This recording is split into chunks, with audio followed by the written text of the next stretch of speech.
Okay. Dissolution of a partnership firm. Okay. What was dissolution of a partnership firm? Remember, is it same as dissolution of partnership? Tell me.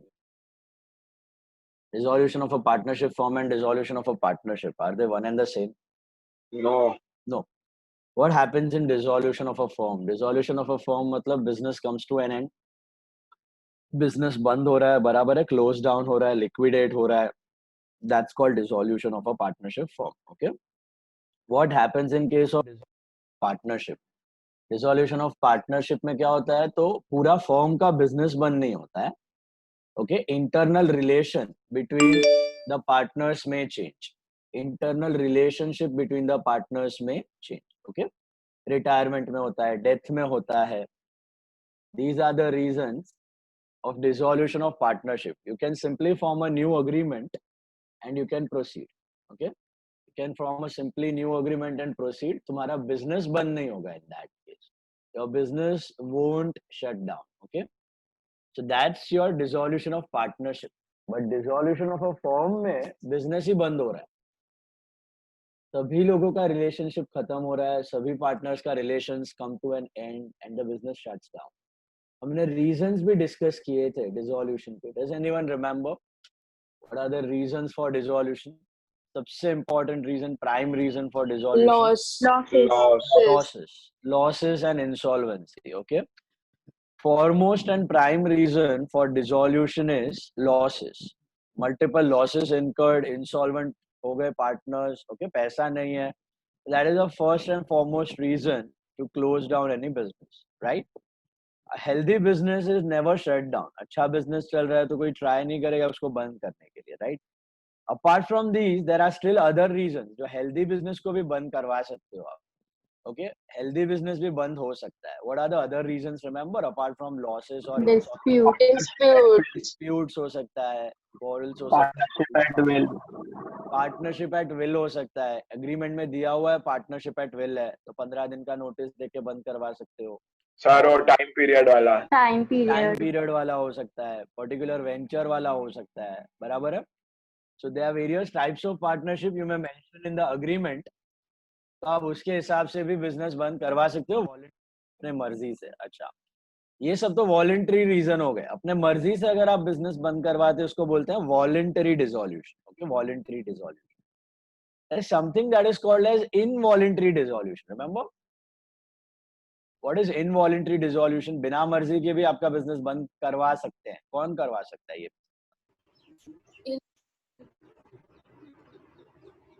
बोलो. Government, creditors, okay, loan givers, banks, they all can shut down your business provided you are not paying their dues.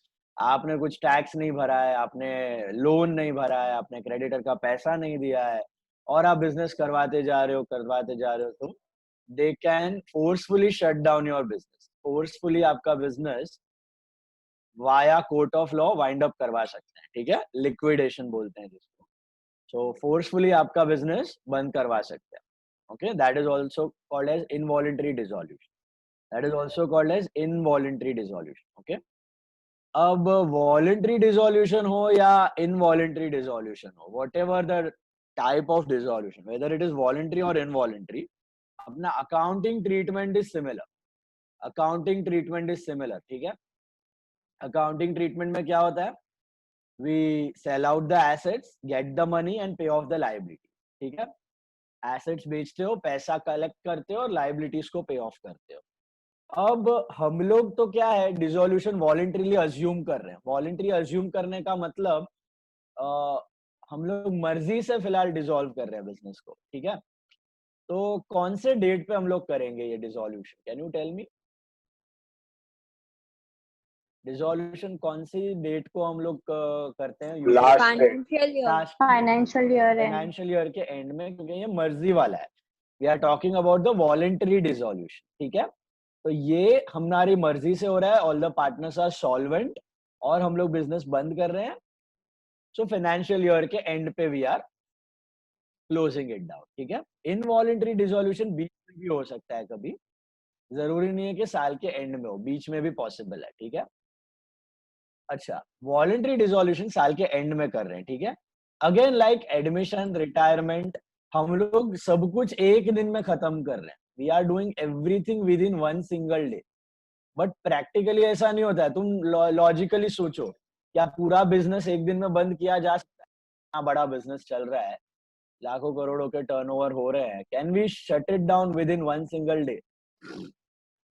Is it possible to shut down, sell out all the assets, pay off all the liabilities within a day?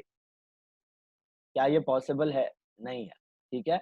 So this process takes a lot of time, say around 2 to 3 months or 4 months. Okay, 2-4 महीने का process होता है पूरा। Okay, ये आप FY BCom में भी आपको एक FY या SY BCom में I think, if you are doing BCom, BAF में भी है ये चैप्टर सेकेंड ईयर में, और CA कर रहे हो तो इंटर में है। It's called piecemeal distribution, इसको बोलते हैं पीस मील डिस्ट्रीब्यूशन। तो वो आपको एक्चुअल प्रोसेस ऑफ डिसोल्यूशन बताता है।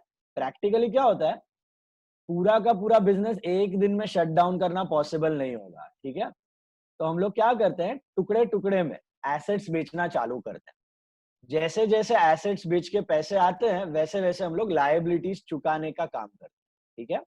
ऐसा कभी नहीं होगा कि एक दिन में सब एसेट बिक गए और एक दिन में सब लायबिलिटीज हमने पे ऑफ किया। ये सिर्फ आपके थियोरी में पॉसिबल है, कभी प्रैक्टिकली होने वाला नहीं है। प्रैक्टिकली आप पार्ट पार्ट में, जैसे जैसे जो एसेट, क्योंकि आपको एसेट लिक्विडेट करना, बेचने हैं, आपको फर्नीचर बेचना है, आपको मशीन बेचनी है, आपको स्टॉक बेचना है, डेटर से रियलाइज करना है पैसे।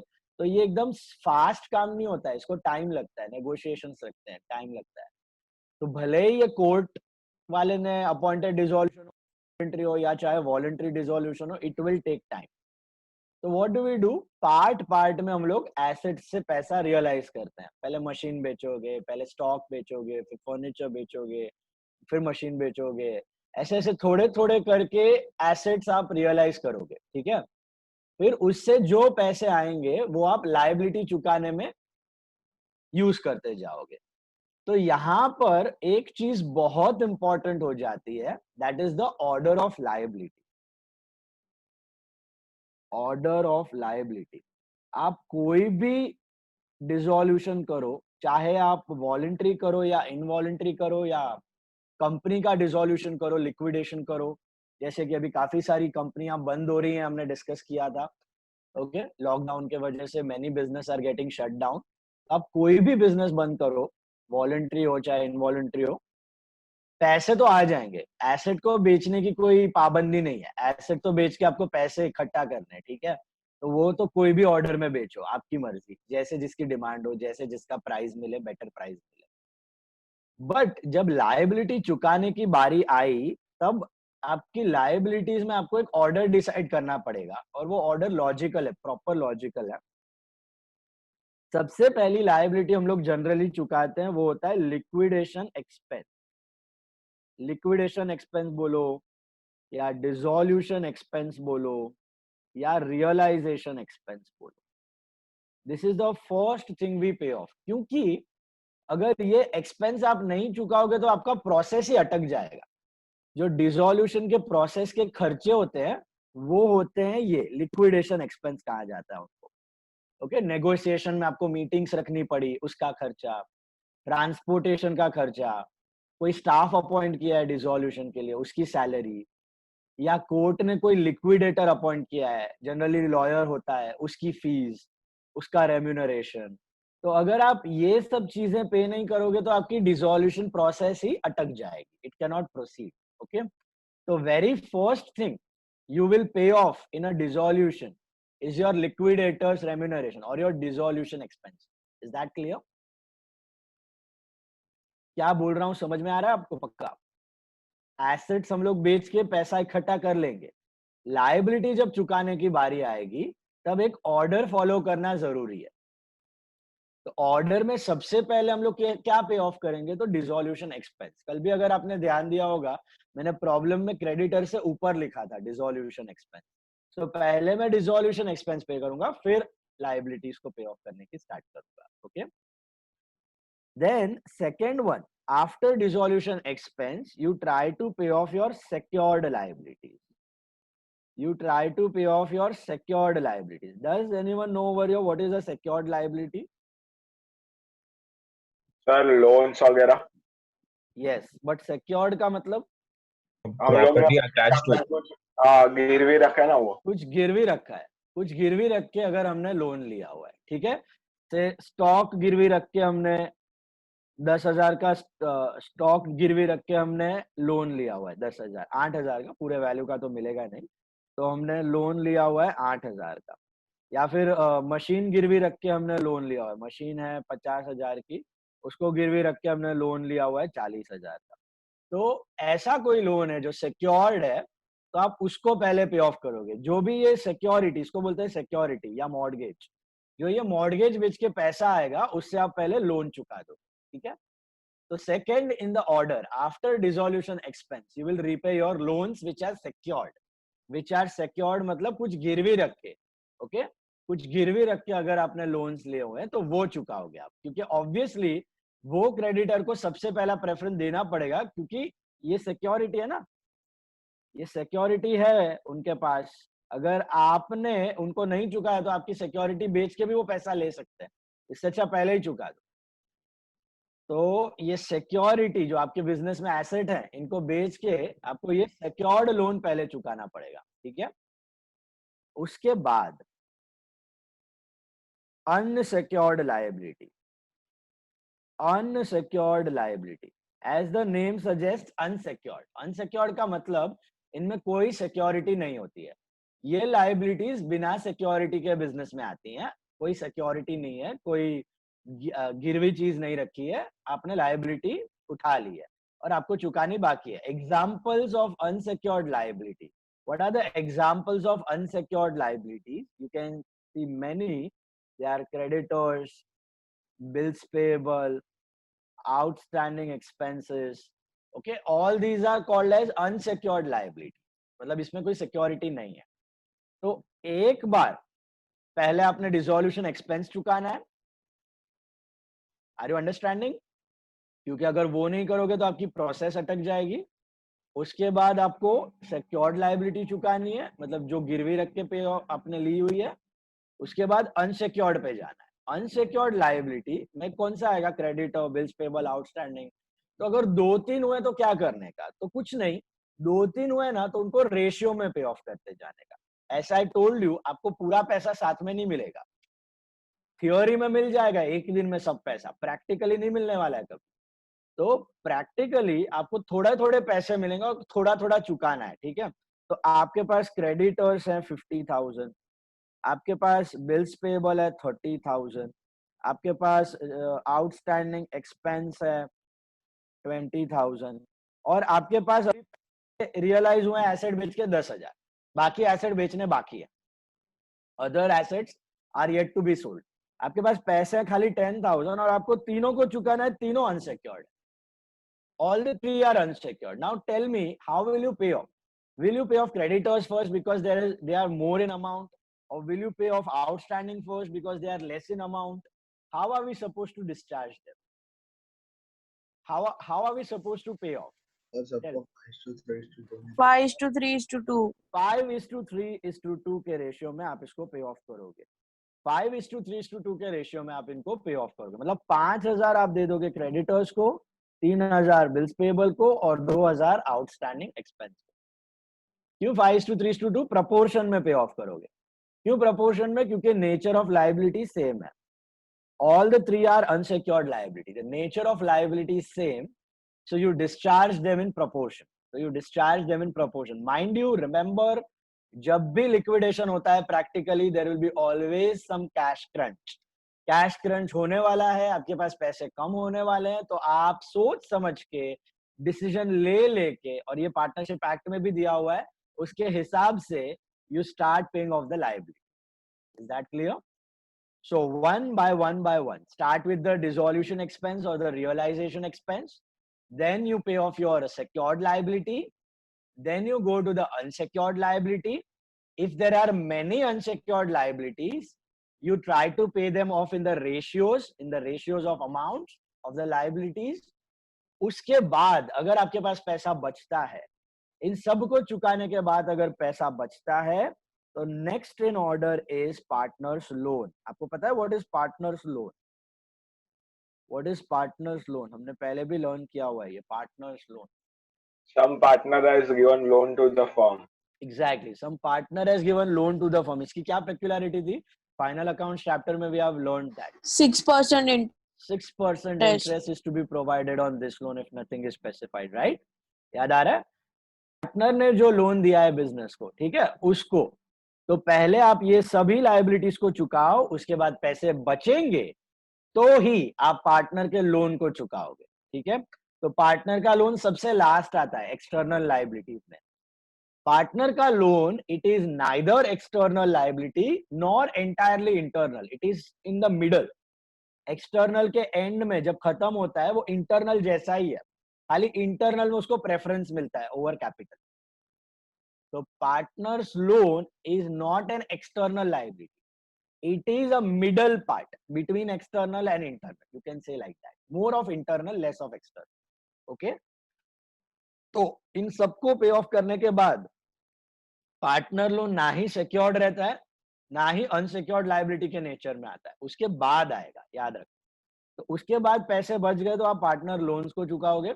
अच्छा, लोन भी 2-3 है तो उनको प्रपोर्शन में चुकाओगे, in the ratio of amount चुकाओगे, ठीक है। एक बार पार्टनर लोन को चुकाने के बाद पैसे बच गए तो आप चुकाओगे अपने पार्टनर के कैपिटल्स को लास्ट, एकदम एंड में you will pay off your partners capital. Practically यहां तक ही पैसे खत्म हो जाते हैं आपके, ओके। क्योंकि मैंने बताया था आपको आपका मेजर रीजन ऑफ डिसोल्यूशन क्या होता है? What is the major reason of dissolution?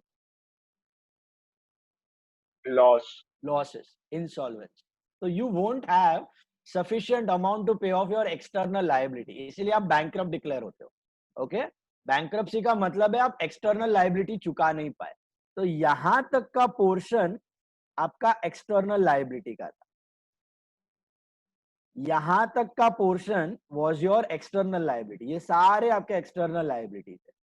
आप यहीं पे कहीं पे रुक जाओगे। Practically your dissolution ends either at this point or this point or this point, आप इंटरनल तक पहुंच ही नहीं सकते, ओके, प्रैक्टिकल डिसोल्यूशन।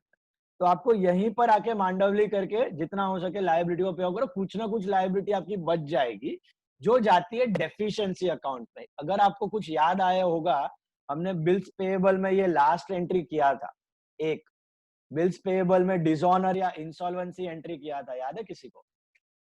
जब ड्रॉइंग हो जाता है एकदम लास्ट एंट्री इंसॉल्वेंसी की, तो पहले तो बीपी डिसऑनर होता है, बीपी टू ड्रॉवर होता है, और फिर लास्ट में होता है drawer to cash to deficiency. Do you remember that?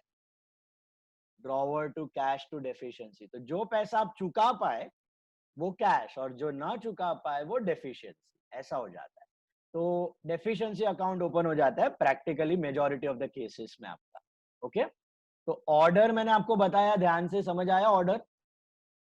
पहले आप चुकाओगे रियलाइजेशन एक्सपेंस, उसके बाद चुकाओगे सिक्योर्ड लायबिलिटी, उसके बाद अनसिक्योर्ड, ज्यादा है तो रेशियोज में, उसके बाद पैसा बचेगा तो पार्टनर्स लोन, जो कि नॉर्मल बिजनेस में नॉर्मल रिजोल्यूशन में नहीं बचता, इधर ही खत्म हो जाता है आपका पैसा। बचा तो पार्टनर लोन, और फिर कुछ बचा नसीब से तो कैपिटल को जाएगा, okay. In the profit sharing ratio you will divide it between the partners capital. Is that clear? So because generally the capital are in the PSR, okay, वो जाता है कैपिटल रेशियो में, जनरली कैपिटल आपका PSR में रहता है, तो वो कैपिटल रेशियो में आपको डिस्ट्रीब्यूट करना है पार्टनर्स को एंड में अगर बचा तो, और जो जो नहीं बचा वो सब डेफिशिएंसी में चला जाता है। तो ये प्रैक्टिकल ऑर्डर होता है, ओके, ध्यान रखना। एंड ये भी हम लोग थोड़ा बहुत सीखने वाले हैं लास्ट पार्ट में, when we come across the second part of dissolution, तभी हम लोग सीखने वाले हैं ये order of liabilities and deficiency account and everything. फिलहाल what sums we are doing, okay, is not of insolvency. पहले अभी जो हम लोग प्रॉब्लम्स कर रहे हैं, या कल जो मैंने प्रॉब्लम किया, उन प्रॉब्लम में हम लोग इंसॉल्वेंट नहीं है, हम लोग अच्छा खासा बिजनेस को बंद कर रहे हैं, ओके। प्रैक्टिकली बहुत रेयरली होता है, लेकिन थियोरी में they have put the sums, so we need to do that. यहां पर जो प्रॉब्लम कर रहे हैं उसमें कोई इंसॉल्वेंट नहीं है, सब सद्दर है, सबके पास पैसे हैं, तो जब आपके पास पैसे हैं, जब आप सब कुछ चुका सकते हो, तो ये लायबिलिटी का ऑर्डर आपको मैटर नहीं करेगा। तो आप कोई भी ऑर्डर में चुकाओ लायबिलिटी, इट इज फाइन, क्योंकि आपके पास इनफ पैसा है, आप सब कुछ चुका दो। बट प्रैक्टिकली हमेशा पैसे की कमी होती है, तंगी होती है, और पार्ट पार्ट में चुकाना होता है। तो हमेशा ये ऑर्डर ही फॉलो होता है, ठीक है। So that's why this order is very important from your practical knowledge point of view. आगे इंसॉल्वेंसी के चैप्टर में भी ये नॉलेज आपको काम आएगा, ओके। फिलहाल we are not dealing with insolvent business, we are dealing with solvent business.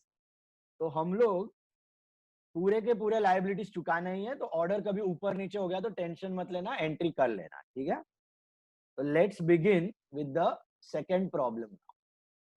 Let's take the second problem. X and Y are equal partners. The is their balance sheet as on 31st March 16. दिखाई दिया सबको? Problem number 2.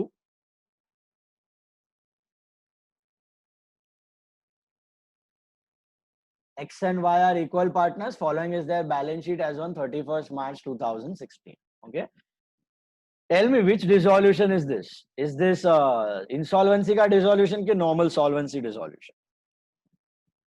Normal Normal solvent dissolution है, ठीक है।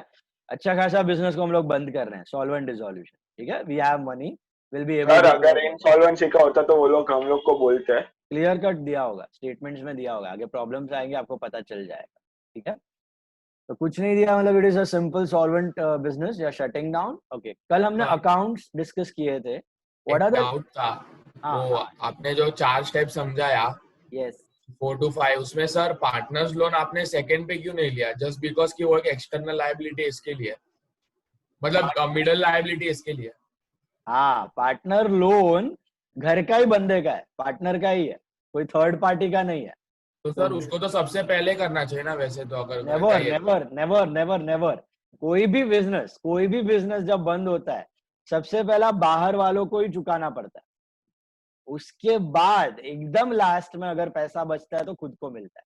जब एक company भी बंद होती है ना, तो सबसे पहला बाहर वाले जो लोन गिवर्स है, बैंक लोन है, डिबेंचर होल्डर है, उनको पे ऑफ करते हो। उसके बाद घर वाले शेयर होल्डर, ओके, उसमें भी पहले गवर्नमेंट के टैक्सेस आ जाते हैं, एम्प्लॉय की सैलरी आ जाती है आउटस्टैंडिंग, वो सब होता है। उसके बाद घर वाले, उसमें भी पहले प्रेफरेंस शेयर होल्डर और लास्ट में इक्विटी शेयर होल्डर। जो आप शेयर्स बाय करते हो मार्केट में, आपकी लायबिलिटी सबसे ज्यादा होती है, सबसे ज्यादा रिस्क आपका होता है। Last money should go to the owner, that is always the order, keep that in mind. तो पार्टनर घर का है, तो लास्ट में उसको जाना चाहिए। वो लास्ट में कैपिटल के थोड़ा ऊपर बैठा रहेगा क्योंकि वो लोन, दैट्स हमेशा पहले आउटसाइडर। देन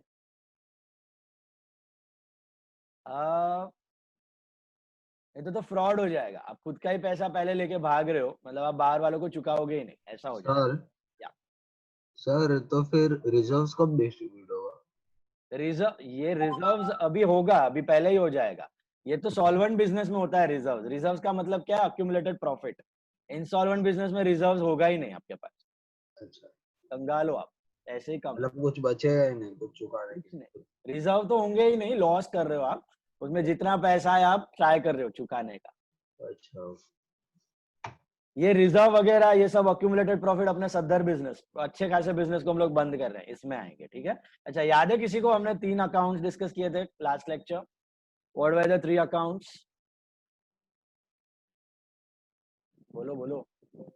रियलाइजेशन अकाउंट था एक, पार्टनर कैपिटल अकाउंट था, कैश और बैंक। कैश और बैंक अकाउंट था। अभी ये प्रॉब्लम में एकदम ध्यान से पढ़ो। आपके पास एक्सिस लोन दिख रहा है, एक्सिस लोन।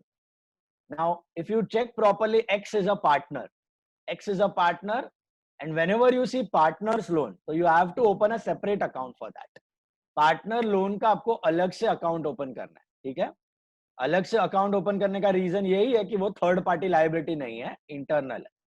रियलाइजेशन में नहीं डालते हैं उसको, अलग से अकाउंट ओपन करेंगे, ठीक है। Now let's understand. अभी 4 अकाउंट बनेंगे आपके, 3 के जगह 4। पहले लेफ्ट हैंड साइड पे आपको ड्रॉ करना है रियलाइजेशन। लेफ्ट हैंड साइड पे यू ड्रॉ रियलाइजेशन। ये 3/4 ऑफ द साइड पे आपको ड्रॉ करना है। लेफ्ट हैंड साइड पे 3/4 में रियलाइजेशन बनाना है, 2 columns.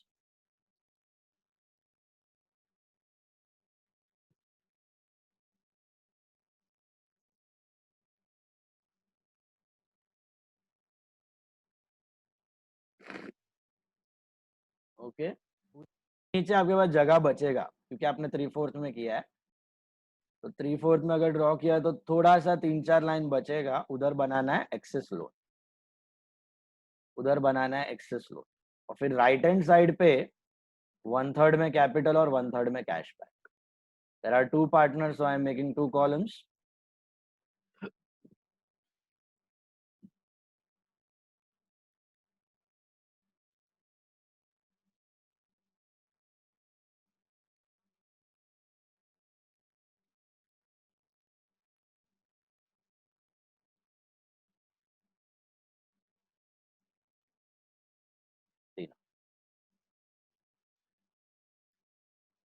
This is our realization account.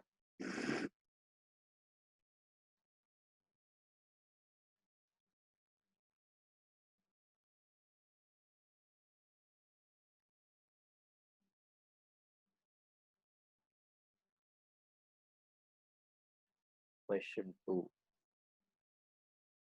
in the books of X and Y. इसमें you can write in the books of, क्योंकि यही दो पार्टनर का बिजनेस आप बंद कर रहे हो. Realization account, debit, credit,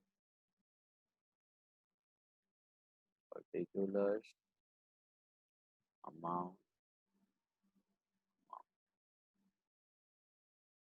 particulars, amount. ये नीचे बनेगा एक्सेस लोन अकाउंट,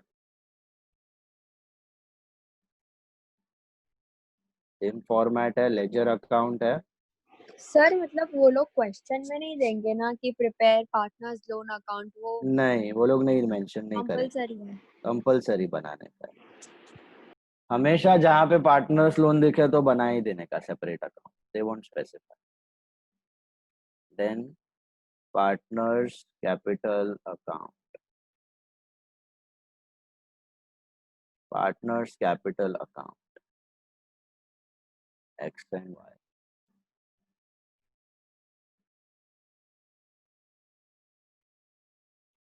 Okay. लोन है तो बनाना ही पड़ेगा, नहीं है तो मत बनाओ. नहीं है तो 3 अकाउंट, लोन है तो 4 अकाउंट, आगे करंट भी आएगा तो 5वां अकाउंट. कैश है कि बैंक, तो यहाँ पे बैंक, तो bank account.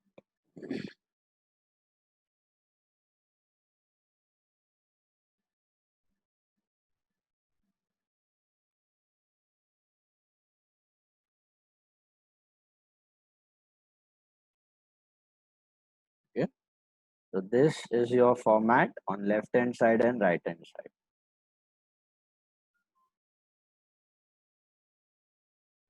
Okay.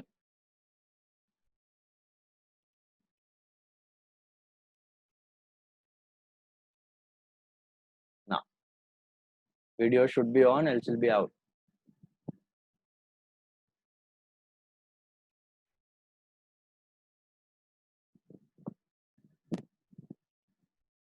Pay attention.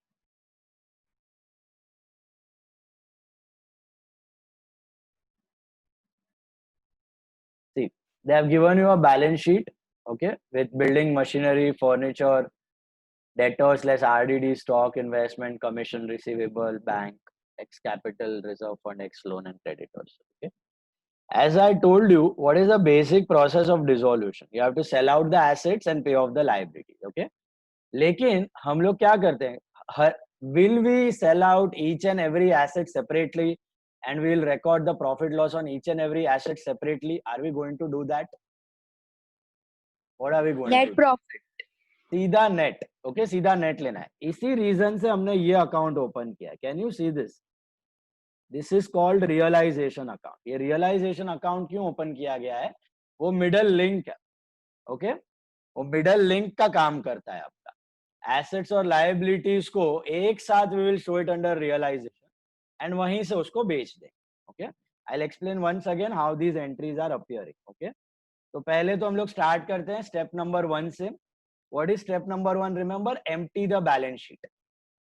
पूरा बैलेंस शीट खाली कर दो और कहीं ना कहीं ट्रांसफर कर दो. Empty the balance sheet. Entire balance sheet should be empty.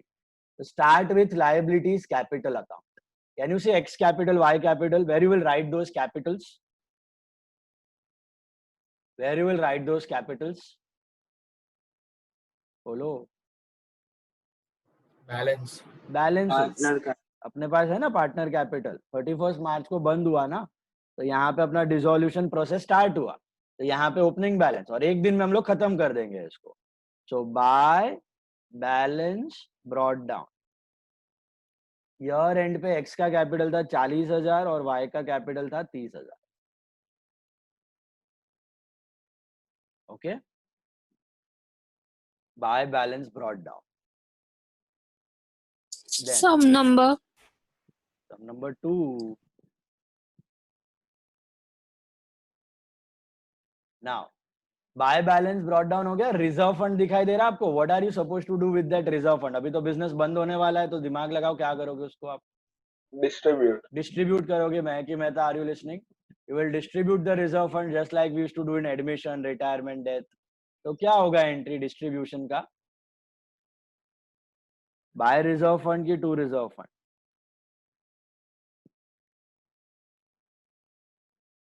Bye reserve fund in the profit sharing ratio which is equal, so that is 4,000 and 4,000. 4,000 and 4,000. इसकी जर्नल एंट्री सेम है अपनी. Reserve fund to partners capital. All of you got that? समझ में आ गया? So reserve fund we have distributed. Okay. After that, what is the next item? We are having X loan and creditor. Okay. तो x loan का भी separate account है. Devanshi, can you see that? You have a separate account of x loan. तो x loan में भी लिख देने का bye balance brought down. Bye balance brought down. अच्छा, बाय बैलेंस की टू बैलेंस क्या होना चाहिए? By balance, because it's a liability. All liabilities have credit balance, right? तो पहला स्टेप मैंने क्या किया? कैपिटल का बैलेंस लिखा, रिजर्व डिस्ट्रीब्यूट किया, एक्स लोन में ट्रांसफर कर दिया, बराबर. और एक अकाउंट है अपने पास बैंक. एसेट साइड पे आपको बैंक दिखाई दे रहा है. तो बैंक में क्या लिखोगे आप? टू बैलेंस बीडी की by balance BD? To. To balance BD. कितना है बैंक बैलेंस अपने पास? 10,000. 10,000 इज अवर बैंक बैलेंस. जो जो अकाउंट थे उस चीज, उसमें जो जो ट्रांसफर करना था मैंने कर दिया. ओपनिंग बैलेंस लिखा, रिजर्व ट्रांसफर किया, बैंक में बैंक बैलेंस लिखा, to balance BD. Is that clear? अब इसको छोड़ के और कोई अकाउंट है अपने पास? नहीं है. तो बचे हुए जितने एसेट और जितने लायबिलिटी है कहां ट्रांसफर करेंगे हम लोग? बोलो. रियलाइजेशन. बचे हुए जितने एसेट और जितने लायबिलिटीज हैं, we shall transfer them to realisation. Is that clear? जितने एसेट जितने लायबिलिटी है सबके सब बंद होके रियलाइजेशन में जा रहे हैं. अगर आपको समझना है विथ एन एग्जाम्पल, तो यहाँ पे देखो, ये समझो आपका है बिल्डिंग अकाउंट. तो बिल्डिंग अकाउंट में ये दिखाई देगा टू बैलेंस बीडी. कितना है बिल्डिंग अपने पास? 30,000 की बिल्डिंग है. हम लोग इसको ट्रांसफर कर देंगे बाय रियलाइजेशन. तो बिल्डिंग अकाउंट बंद हुई और ट्रांसफर हो गई रियलाइजेशन. ठीक है. नॉर्मली जैसे sale, purchase, nominal account transfer होते हैं ना ट्रेडिंग और पीएनएल में, वैसे डिसोल्यूशन के टाइम पे पूरे एसेट और लायबिलिटी ट्रांसफर हो जाते हैं, क्योंकि business is not going to get continue. तो बिल्डिंग को बंद किया. वैसे ये समझो आपका मशीनरी अकाउंट है. तो मशीनरी अकाउंट में दिख रहा होगा to balance BD. To balance BD कितना होगा? 10,000. ये भी चला जाएगा बाय रियलाइजेशन 10,000. तो अगर मैंने बिल्डिंग और मशीनरी में बाय रियलाइजेशन लिखा है, तो रियलाइजेशन में क्या लिखना चाहिए मुझे? To building. To building, to machinery, ये लिखना चाहिए, राइट? तो वही हम लोग लिखते हैं यहाँ पे. यही एंट्री होती है. तो रियलाइजेशन में लिख देते हो to sundry assets account. To sundry assets account. इसमें एक साथ सब के सब एसेट आप ट्रांसफर कर देते हो स्टार्टिंग विथ बिल्डिंग. और ये सभी वैल्यूज कौन सी होगी? आपकी बुक वैल्यूज. तब बुक वैल्यू आपके बंद हो रहे हैं और यहाँ पे ट्रांसफर, बुक वैल्यू मतलब balance sheet value. Are you listening? Balance sheet में जो दिया हुआ ना ओल्ड वैल्यूज, वो वैल्यू आप ट्रांसफर करके लिख दो। तो बिल्डिंग लिख दिया मैंने 30,000, ट्रांसफर्ड, बंद हो गया। मशीनरी बंद होके चला गया रियलाइजेशन में 10,000। फर्नीचर बंद होके चला गया रियलाइजेशन में 12,000। डेटर्स बंद होके चला गया रियलाइजेशन में। मुझे ध्यान से दिमाग लगा के बताना जरा, डेटर का वैल्यू कितना है, कितना डेटर का एक्चुअल वैल्यू है?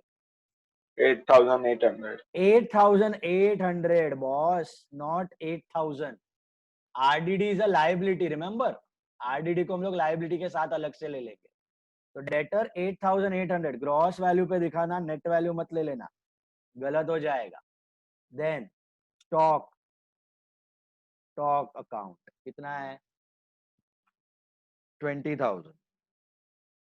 सर डेटर्स को 8,800 लिया। आरडीडी है ना, RDD is not FBD, loss नहीं है वो, आरडीडी इज अ लायबिलिटी। तुमने प्रेजेंटेशन के लिए डेटर से माइनस करके दिखाया हुआ है। तो सर अगर एफबीडी रहता तो एफबीडी रहता तो माइनस ही हो चुका है डेटर में से। तो हमेशा नेट वैल्यू ग्रॉस वैल्यू लेंगे। हाँ, आरडीडी के केस में ग्रॉस वैल्यू लेने का। इधर देखो, ये तुम्हारा डेटर अकाउंट है। हाँ। तो डेटर अकाउंट में कितना दिखेगा? To balance BD 8,800। तो फिर ट्रांसफर करते वक्त भी बाय रियलाइजेशन 8,800 ही आएगा ना। Okay sir. और आरडीडी अलग दिख रहा है तुमको, लायबिलिटी। आरडीडी में क्या आता है? टू बैलेंस की by balance? By balance. RDD is a liability, उसमें बाय बैलेंस बीडी दिख रहा है 800, वो चला जाएगा to realisation. Is that clear? Like other liability. तो पहले हम लोग एसेट साइड देख रहे हैं, तो एसेट साइड पे ध्यान से देखना, स्टॉक, देन इन्वेस्टमेंट। इन्वेस्टमेंट्स भी ट्रांसफर कर दो। कितना था? तो इट वाज 4,000। फिर क्या बचा? Sir commission. Investment take over है फिर भी आएगा? कुछ भी हो, पहले तो आप पूरे के पूरे एसेट्स को बंद कर रहे हो। यहाँ पे नीचे के एडजस्टमेंट तो मैंने पढ़े ही नहीं अभी तक। एडजस्टमेंट तो हम लोग बाद में पढ़ेंगे, क्या हो रहा है, टेक ओवर हो रहा है, सेल हो रहा है, बाद में देखा जाएगा। पहले तो सबके सब एसेट को बंद करके एक जगह पे लेके आ रहे हो आप, so that your sale take over entries become very easy now. Okay, तो कमीशन रिसीवेबल, जितना एसेट है सब पूरा बैलेंस शीट खत्म करना है, बुक वैल्यू बंद करना है और यहाँ पे ट्रांसफर करना है। This is 10,000। Bank, will you transfer bank over your guys? दिमाग लगाओ थोड़ा। No. No, we have a separate account of bank, right? We have a separate bank account, so don't transfer them. Sir commission receivable 1,000 है। Commission receivable is 1,000. What is the total? 30, 40, 52, 60, 80,000, 84, 85, 800 आ रहा है? हाँ sir. 85, 800 is the total of your assets, right? मतलब इतने book value के asset आपके पास थे जो आपको बेचने हैं, टेक ओवर करने हैं, जो भी करना है हम लोग करेंगे अभी। माइंड यू, हर एक एसेट की सेपरेट एंट्री है। मैंने आपको ये कंबाइंड एंट्री बताया क्योंकि हम लोग थियोरी में ऐसे लिखते हैं। हर एक एंट्री अलग अलग हो रहा है, यहाँ पे दिख रहा है आपको, you can see this. Building की एंट्री है रियलाइजेशन टू बिल्डिंग, फर्नीचर की है रियलाइजेशन टू फर्नीचर, मशीन की है रियलाइजेशन टू मशीन, डेटर की है रियलाइजेशन टू डेटर। तो हर एक एंट्री अलग अलग हो रहा है, यहाँ पे हमने कंबाइंड एंट्री मारा है एक साथ। ओके, तो एसेट्स बंद होके चले गए रियलाइजेशन में। जैसे एसेट्स को आपने बंद किया है, वैसे ही जो बचे हुए लायबिलिटीज है ना, उसको भी आपको बंद करके कहाँ डाल देने का? रियलाइजेशन में। मुझे सोच के बताना, which side of realisation will you transfer the liabilities to? Debit और Credit. Credit side. तो एंट्री क्या बनेगी? To By sundry creditors. तो बाय सन्ड्री लायबिलिटीज। पहले बाय सन्ड्री लायबिलिटी। अच्छा, उससे पहले सन्ड्री लायबिलिटी से पहले एक और लायबिलिटी आपको ट्रांसफर करनी है जो एसेट साइड पे थी, डेटर से माइनस की थी हमने। Can you see that? RDD. RDD. तो आरडीडी को थोड़ा अलग दिखाना, क्यों अलग दिखाना है वो भी बताता हूँ। तो बाय आरडीडी अकाउंट 800 रुपया, इसको अलग ही रखो। By RDD account 800, keep it separately, and then transfer the remaining sundry liabilities. करना तो सभी को है ट्रांसफर, बट अलग, खाली आरडीडी को अलग रखा है। अच्छा, और कौन सा है सन्ड्री लायबिलिटी में? चेक करो लायबिलिटी साइड, कैपिटल आएगा, capital, will you transfer capital? Creditors no. आएगा। Will you transfer reserve fund? No. No. X loan? No, वो भी सेपरेट अकाउंट में। तो क्या बचा? क्रेडिटर्स। एक ही बचा, क्रेडिटर्स। कितना है? तो 15,000। एक ही अमाउंट है, आउटर कॉलम में डाल सकते हो। आरडीडी और क्रेडिटर का एंट्री देखना है तो यहां पर है। आरडीडी में by balance BD to realisation, वैसे ही क्रेडिटर्स में भी बाय बैलेंस बीडी होगा।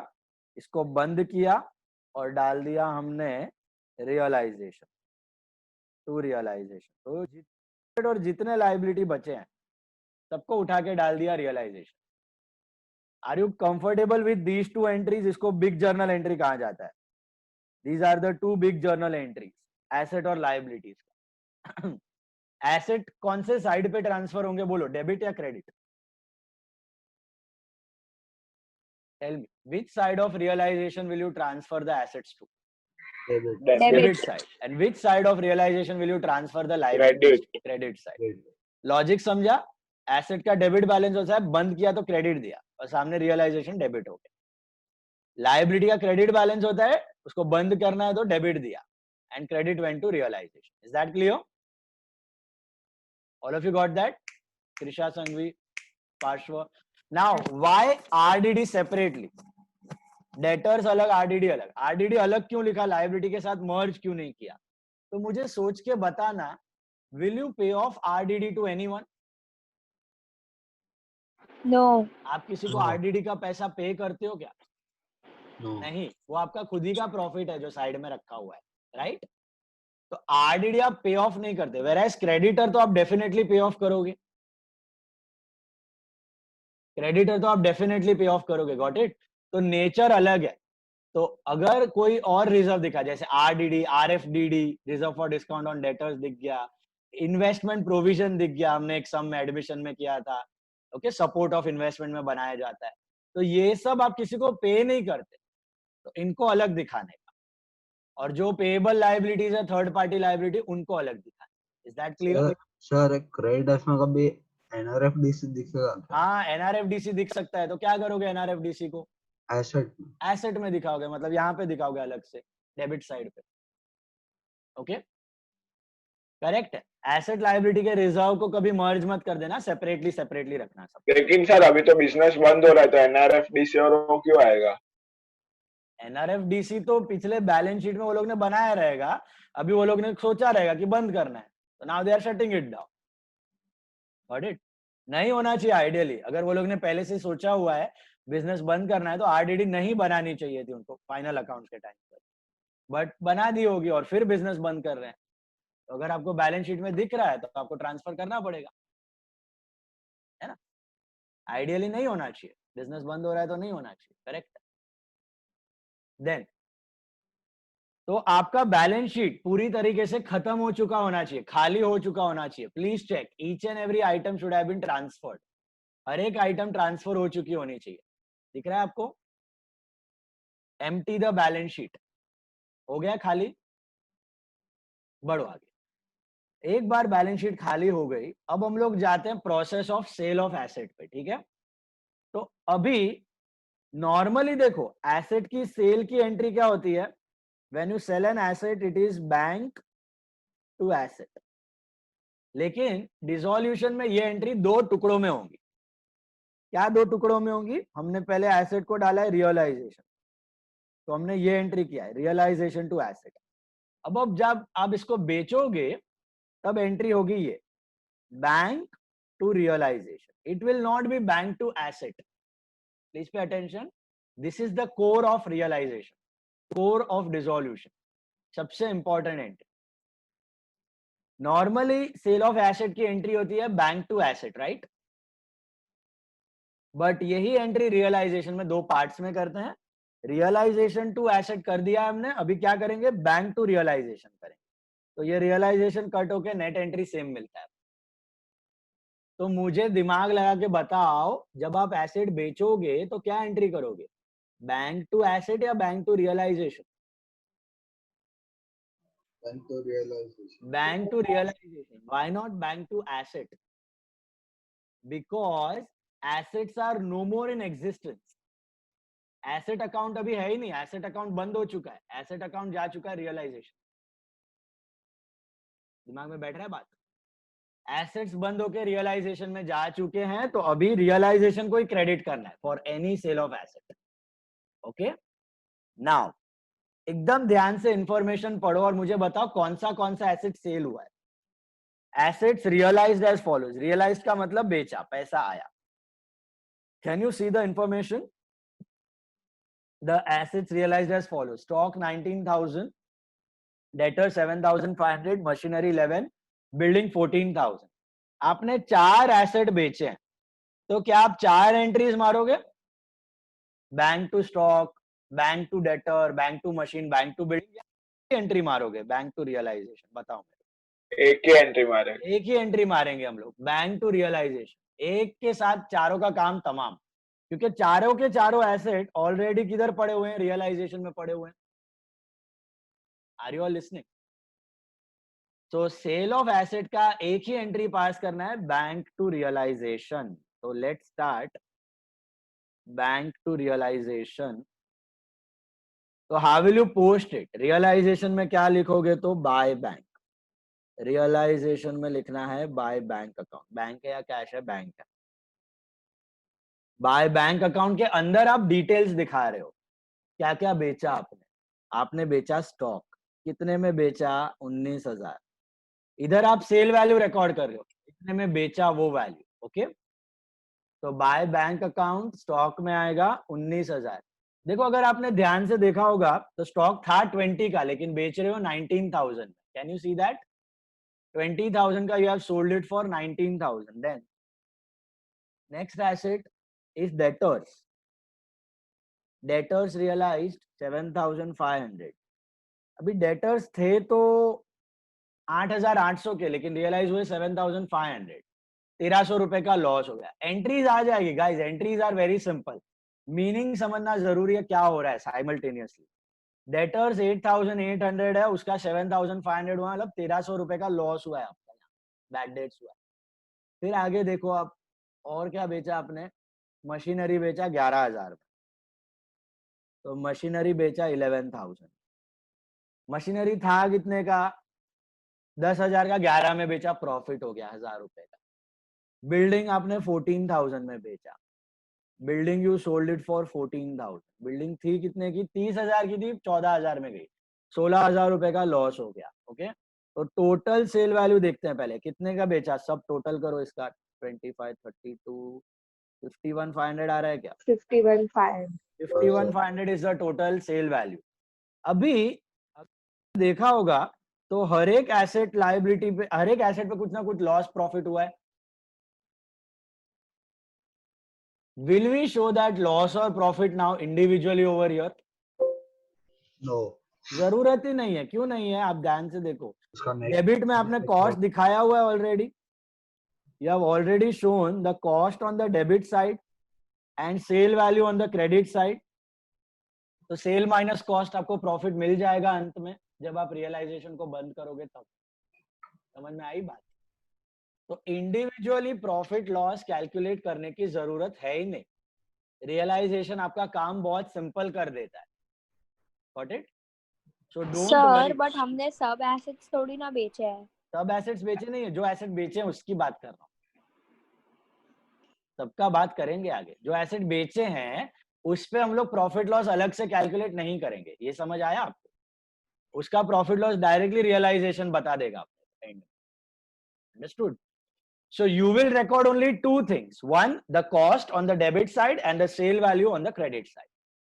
Cost on the debit, sale value on the credit. आपका काम खत्म। प्रॉफिट लॉस अपने आप एडजस्ट हो जाएगा, आपको टेंशन लेने की जरूरत नहीं है। अच्छा, करस्पॉन्डिंग एंट्री भूल मत जाना इसकी। बैंक रियलाइजेशन में बाय बैंक है तो बैंक में क्या आएगा? What will you write in bank? Corresponding entry बोलो। रियलाइजेशन। बैंक में क्या आएगा? टू रियलाइजेशन ही आएगा।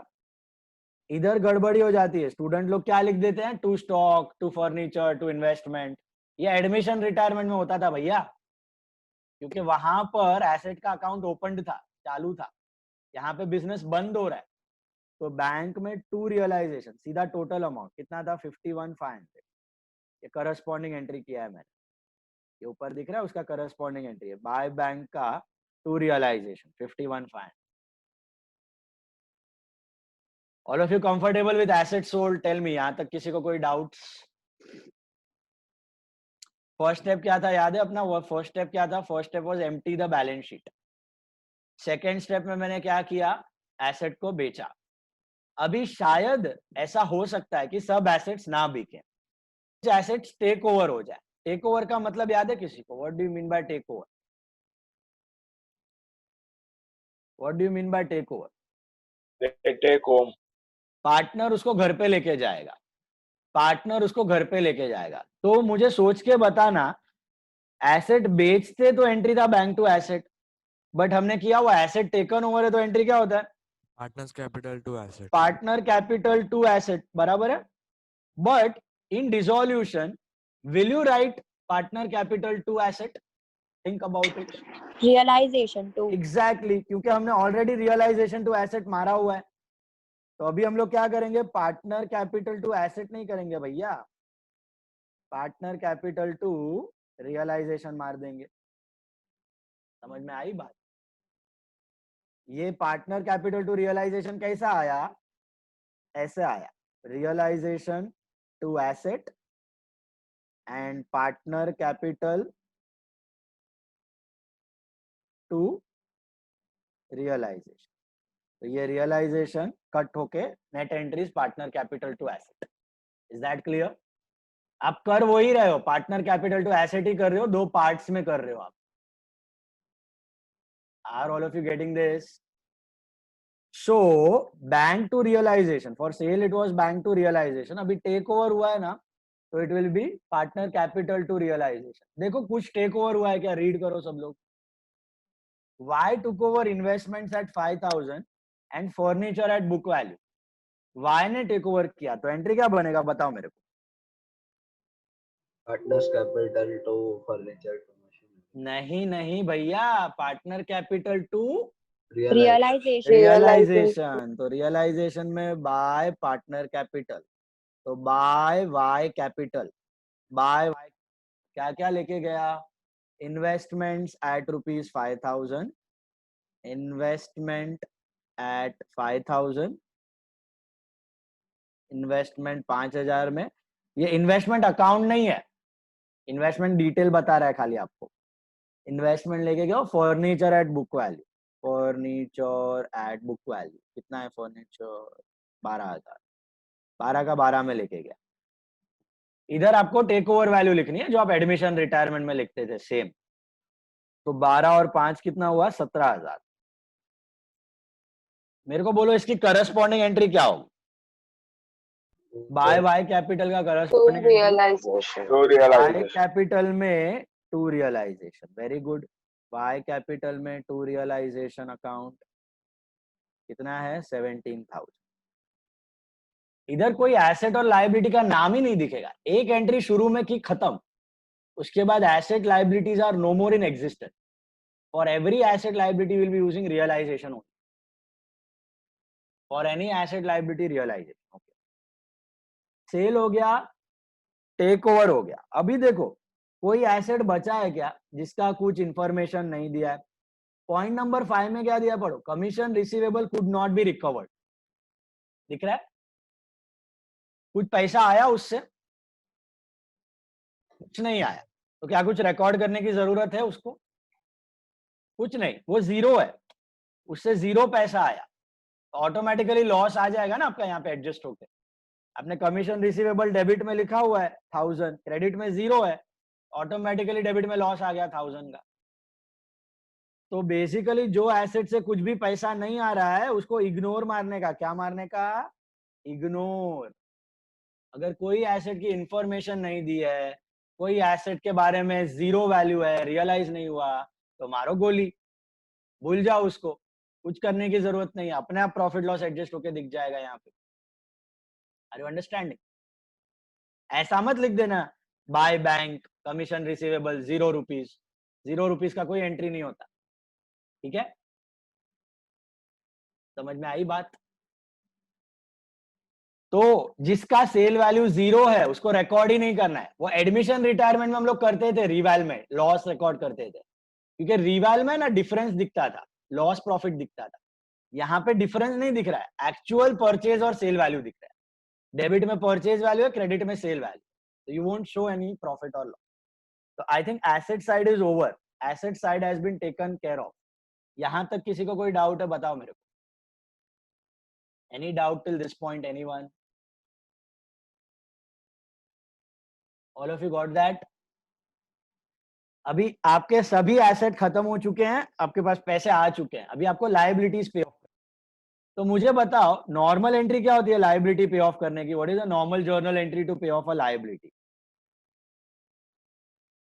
What is a normal journal entry to pay off a liability? It is liability to bank, but here we'll pass this liability to bank in 2 steps. We'll write what? We have already done liability to realization. और अब क्या करोगे? पे of की entry, ये सबसे important है। What will be your payoff entry? Realization. Realization to bank. Liability to realization, realization to bank. Net entry same है, समझ में आ रहा है? तो एक साथ रियलाइजेशन टू बैंक, एक साथ कर दो रियलाइजेशन टू बैंक। तो रियलाइजेशन में टू बैंक अकाउंट, रियलाइजेशन में टू बैंक अकाउंट, रियलाइजेशन में टू बैंक अकाउंट। ओके, ये पे ऑफ की एंट्री। एकदम ध्यान से देखना क्या क्या पे ऑफ कर रहे हो। अभी यहां पे तो आपके पास एम्पल पैसा है, आप सॉल्वेंट हो तो you can pay of anything, okay, सब कुछ पे ऑफ कर सकते हो। But still I will advise, अगर आप डिसोल्यूशन एक्सपेंस को सबसे ऊपर रखोगे ना तो इंप्रेशन अच्छा रहेगा, ओके। तो रियलाइजेशन एक्सपेंस को सबसे ऊपर रखने का। What are realization expense? Are these recorded liability और unrecorded liability? Unrecorded. Are these recorded liability or unrecorded liability? Answer. Unrecorded. Unrecorded. मतलब कैन आई से कि ये क्रेडिटर के नीचे 0 वैल्यू है यहाँ पे रियलाइजेशन एक्सपेंस की। 0 के जगह मुझे कितना पे करना पड़ा? 2000। 2000 इज माई रियलाइजेशन एक्सपेंस। तो पूरा 2 का 2 लॉस हो गया, कोई बात नहीं, अपने आप लॉस प्रॉफिट एडजस्ट हो जाएगा। तो बोलने का मतलब क्या है कि वेदर इट इज रिकॉर्डेड और unrecorded, listen carefully, whether a liability is recorded or unrecorded, entry will still remain same. Entry आपकी सेम ही होगी। रिकॉर्डेड लायबिलिटी की क्या है? रियलाइजेशन टू बैंक है। अनरिकॉर्डेड की भी सेम है, रियलाइजेशन टू बैंक। ये पे ऑफ ही कर रहे हो, जितना हो रहा है। 0 था ना, 0 का 2000 पे ऑफ किया, simple as that, got it. तो रियलाइजेशन टू बैंक कितना? 2000 रुपया रियलाइजेशन एक्सपेंस, ओके। उसके बाद और कौन सी लायबिलिटी थी चुकाने वाली अपनी? एक और लायबिलिटी चुकानी थी, कौन सी चुकानी है बताओ? क्रेडिटर को चुकाना है कि आरडीडी को चुकाना है? किसको चुकाना? Creditor. Creditor. Will you pay off RDD? RDD को कभी पे ऑफ नहीं करते, हाँ, पागलगिरी मत करना, वो अपना खुद का प्रोविजन प्रॉफिट है, don't pay it of. Creditors को हम लोग पे ऑफ करते हैं। क्रेडिटर्स को कितना चुकाया? रीड करो, what are we paying to the creditors? पढ़ो, कुछ ना कुछ इंफॉर्मेशन दिया होगा, पढ़ो पढ़ो पढ़ो। कुछ दिया है क्या? नहीं सर, कुछ दिया ही नहीं है, तो क्या पे, कितने भाव पे पे ऑफ करोगे कि इग्नोर कर दोगे? 15,000। बुक वैल्यू 15,000, पूरा का पूरा बुक वैल्यू पे चुकाना है। यहाँ पे आपका एक बहुत इंपॉर्टेंट अजम्पशन है। अजम्पशन क्या? अजम्पशन है, सुनो ध्यान से। If no information is given about a particular asset, ignore it. If no information is given about a particular asset, ignore it. But if no information is given about a particular liability, pay it off at book value. If no information is given about a particular asset, ignore it. But if no information is given about a particular liability, we pay it off at book value. We pay it off at book value. Can you meaning of this point? इसका मतलब क्या है बताओ? If no information is given about a particular asset, we ignore it. But if no information is given about a particular liability, we pay it off at book value. मतलब क्या है? मतलब sir assets का जितना बोला है उतना ही करने का, लायबिलिटी सब पे ऑफ करने का। हाँ, ये सबसे इंपॉर्टेंट पॉइंट है। और 99 माइंड यू 99 होशियार से होशियार, इंटेलिजेंट से intelligent student make mistake in this point. 99% mistake होता है पेपर करेक्शन में, मेरे को मालूम है। क्या होगा आपको बताता हूं। एसेट का इन्फो नहीं आप इग्नोर मार दोगे, लायबिलिटी का इन्फो नहीं है ना उसको भी आप इग्नोर मार दोगे। ऐसा नहीं करना है। लायबिलिटी का इंफॉर्मेशन नहीं दिया है ना तो उसको पे ऑफ करना पड़ेगा आपको। क्यों पे ऑफ करना पड़ेगा, ऐसा क्यों करते हैं हम? Can you tell me? There is a concept, there is a reason behind. show your losses sir in liability the come ones- होगी तो फिर पैसा भरने का मालूम नहीं होगा। नहीं, this is mainly due to conservatism. So your losses your के जैसा है। losses. You pay off your liabilities if no information is given. वो आप छोड़ोगे नहीं, आप अज्यूम करोगे लायबिलिटी चढ़ के बैठी है। एसेट से कुछ इन्फो नहीं दिया मतलब जीरो, कुछ पैसा नहीं आया, जीरो। कंजर्वेटिज्म, ठीक है। तो always pay off your liabilities if no information is given at book value. तो 17,000 हमने पे ऑफ किया। अभी रियलाइजेशन में टू बैंक लिखा है तो बैंक में क्या आएगा? By realisation. बैंक में आएगा by realization account 17,000। Is that clear? Bank में आएगा बाय रियलाइजेशन अकाउंट 17,000। तो ये तो हो गया लायबिलिटी चुकाने का एंट्री। अभी आरडीडी को तो पे ऑफ नहीं करना है, तो आई थिंक ऊपर के सब लायबिलिटी हमने चुका दिए हैं। अभी और क्या लायबिलिटी बाकी है मेरे को बताओ जरा सोच के। और क्या लायबिलिटी बाकी है? Loan partners loan. Partners loan अभी भी बाकी है। Read properly what have they given about partners loan. Read X agreed to accept 1500 in full settlement of his loan. Can you see that? X agreed to accept 1500 in full settlement of his loan. मतलब क्या हुआ इस statement का? मतलब X 1500 में मान 500 का discount 500 का 2000 डिस्काउंट दिया। X agreed to accept 1500 in full settlement of his loan. तो हमने पे ऑफ तो किया है, लेकिन कितना पे ऑफ किया है? 1500 की 2000? 1500 1500 पे ऑफ किया है। तो what will be your entry? एकदम ध्यान से देख के बताना। Will you pass realization to bank या X's loan to bank? X loan to bank. X loan to bank. Why not realization to bank? क्योंकि ये लोन रियलाइजेशन में नहीं गया, ये अलग अकाउंट दिखाई दे रहा है आपको। समझा इसका मतलब? ये बंद नहीं हुआ है, ये चालू है अभी भी अकाउंट। तो अगर कोई लायबिलिटी चल रही है तो उसको मत कर देना रियलाइजेशन टू बैंक, ये लायबिलिटी खुली पड़ी है अभी भी। तो इसमें आएगा X loan to bank. X loan में टू बैंक 1500। अच्छा, एक्स लोन में टू बैंक, तो बैंक में क्या आएगा? By X loan. Why I did not pass realization to bank for this? You sir understood? ये हाँ सर इसमें भी रियलाइजेशन नहीं है। हाँ, इसमें क्यों रियलाइजेशन टू बैंक नहीं किया? क्योंकि ऊपर चेक करो, क्या मैंने एक्स लोन को रियलाइजेशन में ट्रांसफर किया है? यहाँ पर नहीं सर। नहीं किया है, मतलब ये लायबिलिटी अभी तक बंद नहीं हुई है। सर मतलब जो इसमें दिखता है जो रियलाइजेशन में दिखता है वही बैंक में ट्रांसफर होगा। वही रियलाइजेशन टू बैंक होगा, उसी के लिए रियलाइजेशन टू बैंक। अच्छा ओके। जो लायबिलिटी अलग है तो लोन में 500 का बैलेंस है वो उसका। आता है बाबा। कर रहा हूँ, वेट अ मिनट, आराम से। पहले एक्स लोन टू बैंक क्यों किया वो समझ आया? Why not realization to bank and why X loan to bank? All of you understood or no? बताओ मेरे को। रियलाइजेशन टू बैंक करने का रीजन समझ आ रहा है? सर Because- अगर हम लोग लोन को ये रियलाइजेशन अकाउंट में डालते तो फिर रियलाइजेशन टू बैंक आएगा। लेकिन ऐसा करोगे तो चौकड़ी मिलेगा बड़ा सा। पार्टनर लोन को कभी रियलाइजेशन में नहीं डालने का। क्यों? क्योंकि रियलाइजेशन में ऊपर वाले एक्सटर्नल लायबिलिटीज दिखाई देते हैं जो थर्ड पार्टी को पे ऑफ करनी है। पार्टनर घर का है, अभी शुरुआत में बताया ना, it's not an external liability, तो you always show it under a separate account. never transfer partners loan to realization. Okay, separate account. And then X loan में to bank और बैंक में by X loan 1500. अभी 500 का difference आया यहाँ पे. Can you see this? 500 का difference. दिमाग लगाओ और बताओ बिजनेस का फायदा हुआ कि नुकसान. दोना था 2000, दिया उसको 1500. फायदा. फायदा हो गया. फायदा. तो where will I transfer this फायदा? I will write here to realization 500. ये फायदा हो गया और करस्पॉन्डिंग एंट्री ऊपर मार दूंगा रियलाइजेशन में by X's loan. By X's loan 500 रुपया. ये क्या है?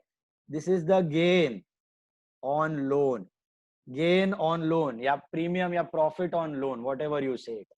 अब एक क्वेश्चन आता है दिमाग में कि नॉर्मली तो इतने एसेट लायबिलिटी हमने बेचे, पे ऑफ किए, किसी पे प्रॉफिट लॉस हमने रिकॉर्ड नहीं किया, तो इस पे क्यों किया? बाकी किसी का तो लोन है इसके लिए. लेकिन रीजन, मेन रीजन क्या था? पार्टनर लोन तो ठीक है, लेकिन बाकी ऑलरेडी रियलाइजेशन में. हाँ, तो फिर देखो से बहुत इंपॉर्टेंट कंसेप्ट है यहाँ पे. जो एसेट और लायबिलिटी आपके रियलाइजेशन में, उनका प्रॉफिट लॉस आप रिकॉर्ड नहीं करते. क्यों नहीं करते? क्योंकि उनका परचेज वैल्यू और सेल वैल्यू दिख रहा है. प्रॉफिट लॉस ऑटोमेटिकली एडजस्ट हो जाएगा, है कि नहीं? बट मुझे सोच के बताओ, क्या पार्टनर लोन का बुक वैल्यू और पे ऑफ वैल्यू दिख रहा है रियलाइजेशन में? Are you able to see partner loan का book value, pay off value in realization? No. So that's why the difference 500 rupees. आप इमेजिन करो, अगर आपने पार्टनर लोन रियलाइजेशन में लिखा भी होता तो आप कैसे लिखते? क्रेडिट में लिखते 2000 और डेबिट में लिखते 1500, तो 500 का प्रॉफिट होता. वही किया है मैंने. क्रेडिट में 2000 और डेबिट में 1500, नेट इफेक्ट 500. समझ में आई बात? तो पार्टनर लोन का जो भी प्रॉफिट है, कभी लॉस भी हो सकता है, that will be transfer to realization. That will be transfer to realization. Okay, so once again I am repeating what have we done till now. Step number 1 was empty the balance sheet. Step number 2 was sale of asset. Entry क्या होगी? Bank to realization. Step number 3 asset taken over, partner capital to realization. Step number 4 liability payoff, realization to bank. बराबर. And step number 5 सब कुछ पे off करने के बाद axis loan. Axis loan को पे ऑफ किया तो एक्स लोन टू बैंक. और फिर जो बचा हुआ प्रॉफिट लॉस है वो चला गया रियलाइजेशन. प्रॉफिट और loss on loan will go to realization. Comfortable till this point? अभी ध्यान से एडजस्टमेंट पढ़ के बताओ, कोई न्यू एसेट, न्यू लायबिलिटी, कुछ रिसीव्ड है, कुछ पेड ऑफ है, कि खत्म हो गया सब एडजस्टमेंट? देख लो एक बार. We have completed all the adjustment. Dissolution expense सब पे ऑफ हो चुका है. बस अभी आपको करना है प्रॉफिट या लॉस कैलकुलेट. तो इधर shut down your realization and calculate your profit और लॉस. क्या हो रहा है चेक करो यहाँ पे.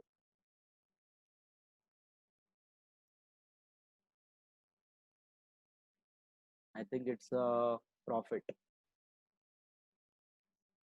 1,02,800 आ रहा है total. 1,02,800 should be the total. Debit बढ़ा है आई थिंक. लॉस आ रहा है, लॉस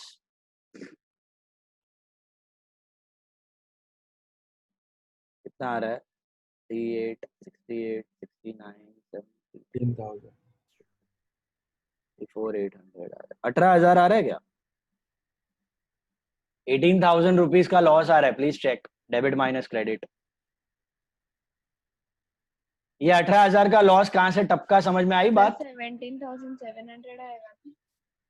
टोटल कितना है? आरडीडी ऐड नहीं करना है, सब करना है. तो फिर टोटल 84,800 है. हाँ, तो 84,800 है तो कितना होता है? 18,000 होता है ना, बराबर है ना? हाँ बराबर. एक मिनट. हाँ सर. पूरा डेबिट माइनस क्रेडिट करने का. ये 18,000 का लॉस का मतलब समझ आया आपको? ये किसका लॉस है? हवा में से आ गया लॉस. व्हाट इज दिस 18,000 का loss? Can anyone explain? Sir ये जो एसेट लायबिलिटी हम लोग ने सब पे ऑफ किया उसमें से जो है पूरा पूरा एसेट और लायबिलिटी सबका नेट अमाउंट है ये। एसेट लायबिलिटी का पूरा नेट अमाउंट है। पे ऑफ जो भी किया, जो भी बेचा, उसका पूरा नेट प्रॉफिट नेट लॉस है। सर मतलब 18,000 बचा हुआ नहीं है ना, मतलब कम पड़ा ना हमको 18,000। नहीं नहीं कम, ये प्रॉफिट लॉस है। पैसा तो आ गया ना इधर, पैसा तो इधर है बैंक में है। बैंक में तो पड़ा हुआ है बैलेंस, देखो बैंक में तो बहुत सारा पैसा है अभी। वो प्रॉफिट लॉस है, प्रॉफिट लॉस। जो डिफरेंस याद है मैंने बैलेंस शीट में बताया था, जो हम कैपिटल में ऐड कर रहे थे हर एक ट्रांजैक्शन के बाद 500 500 1000 1000 2000 2000 या लेस कर रहे थे, वो था ये प्रॉफिट या लॉस। सर हम लोग ने पार्टनर कैपिटल अकाउंट में ये इन्वेस्टमेंट और फर्नीचर का एंट्री तो कर लिया है, तो फिर वापस क्यों? पार्टनर कैपिटल अकाउंट में इन्वेस्टमेंट और फर्नीचर रियलाइजेशन थ्रू हम लोग ने 17,000 का तो उसमें मतलब टेक ओवर के लिए एंट्री कर लिया है, तो हाँ। वापस इसमें क्यों कैलकुलेट करने का? वापस इसमें कहाँ कर रहे हैं, एक ही बारी तो कर रहे हैं। प्रॉफिट लॉस ढूंढा ही नहीं है हमने अभी तक किसी भी एसेट लायबिलिटी का। जितना एसेट बेचा, जितना टेक ओवर हुआ या जितना पे ऑफ हुआ है लायबिलिटी, उन सब का प्रॉफिट लॉस तो होगा ना। अरे यार आपको ये देखो, ये आपका बैलेंस शीट है, ये लायबिलिटी है, ये एसेट है, ये कैपिटल है एक्स और वाई का 10,000 20,000, इधर फर्नीचर है, बिल्डिंग है और इन्वेस्टमेंट है, ये 5,000, ये 10,000, ये 7,000 और ये बैंक है 5,000 और इधर है क्रेडिटर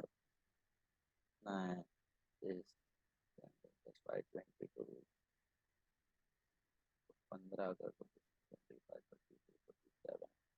17,000, ऐसा सिचुएशन है अभी।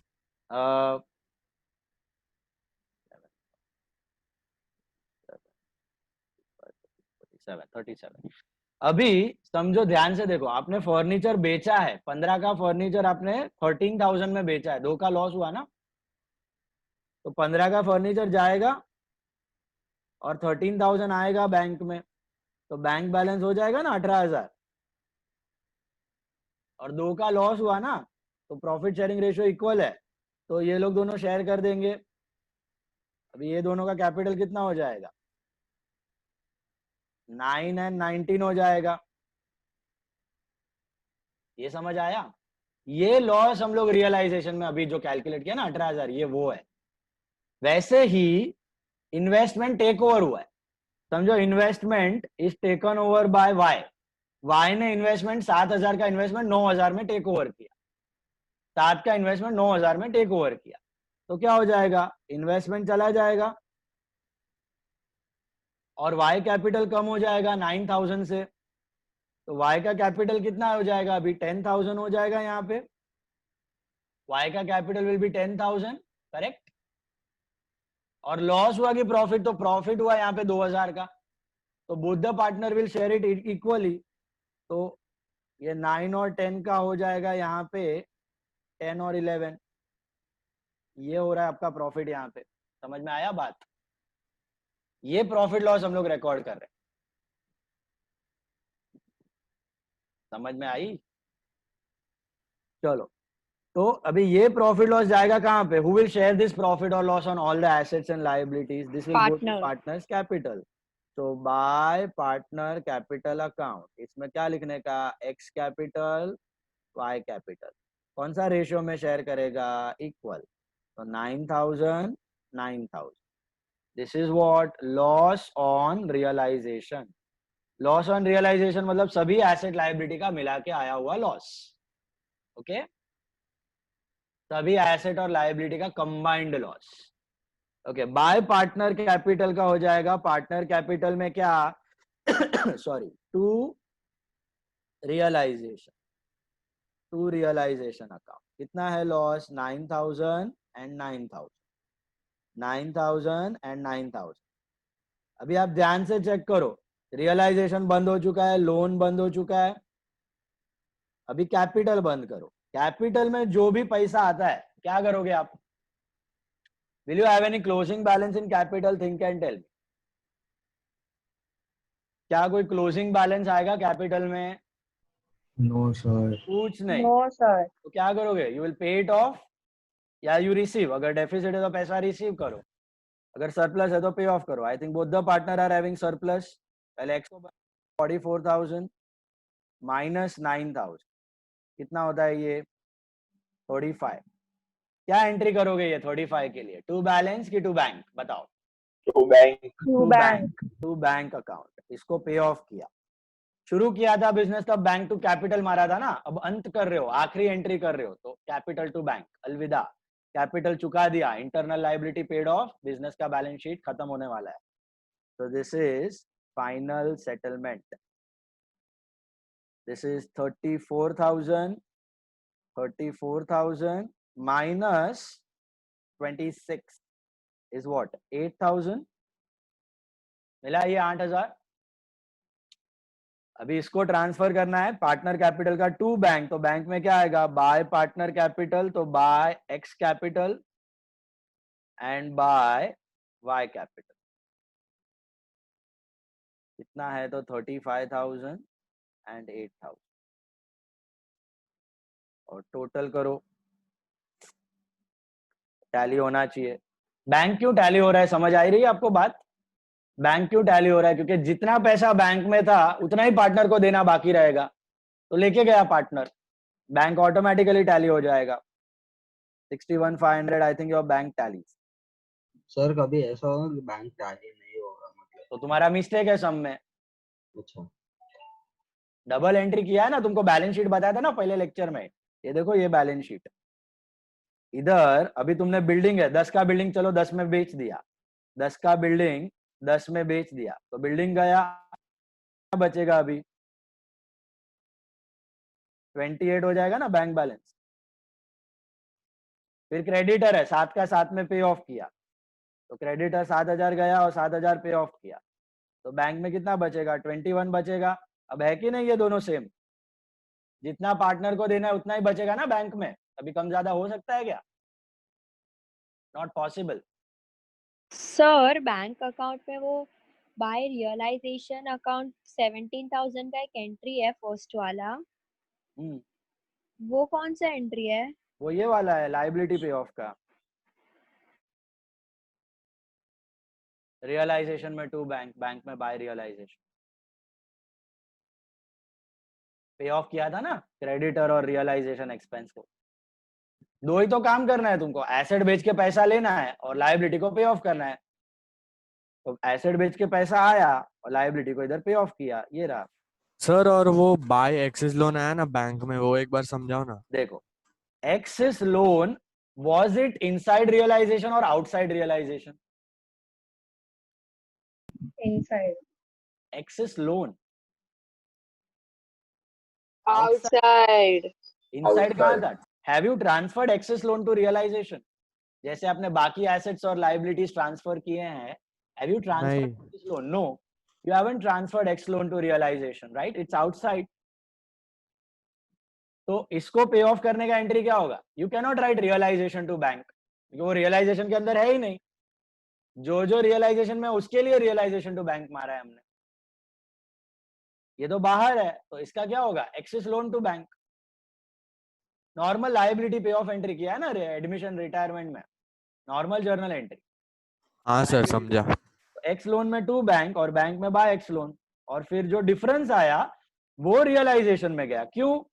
क्योंकि रियलाइजेशन में एक्स लोन तो था नहीं, तो उसका बुक वैल्यू उसका नहीं है, इसीलिए उसका प्रॉफिट लॉस दिखाई दे रहा है यहाँ पे। बाकी किसी एसेट का प्रॉफिट लॉस नहीं दिखाएंगे हम लोग, बाकी सबका यहाँ पे आ जाएगा टोटल में। खाली एक्स लोन का दिखाएंगे क्योंकि X loan was not inside realization. Got it? Oh हाँ सर, गॉट इट। चलो जर्नल ड्रॉ करो इसका, last part, then we wind up. All of you draw the journal.